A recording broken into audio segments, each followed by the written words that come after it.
Hey, it's Clay, and this will be a video chart on ticker symbol TENX. We will take a look at the 30-minute time frame. Real quick, what do I mean by 30-minute in case maybe you're new to charts? Instead of each one of these candlesticks here representing 1 day's worth of price action, which is what you would normally see, each one represents 30 minutes. So while this here may look like several days worth of time, it's actually today's price action broken down into 30-minute time slices.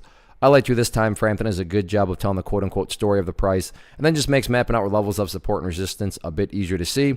If you were to force me into a corner and say, look, Clay, summarize this quickly, this was a pump and dump. Now, I don't say pump and dump towards the company. I don't know anything about the company. I'm making that statement based on how the price acted today. So from a price action perspective, this was just totally a pump and dump. Now, what do I mean by pump and dump? And my definition is a price makes a great move, and then within a relatively short amount of time, the price goes right back to where it started, if not lower. So where did this thing all kind of actually start? Well, let's kind of just establish the fact that going into today, the price was stuck down below this area right here at $1.32. If you go back in the chart's history, you can see right there the price bounced up and couldn't get up above it. And then from there, it has just kind of been fluctuating down around this area of the chart. However, that is where the price did get the breakout right there. So that was the quote unquote starting point. So let's go through the definition. Price makes a great move. Well, as we just established, it started there and went all the way up there. I think we can all agree that this right here was a very, very nice move. Next part of the definition, within a relatively short amount of time. Considering this all occurred in the same day, I'm thinking we can all agree, once again, that this did indeed happen in a very short amount of time.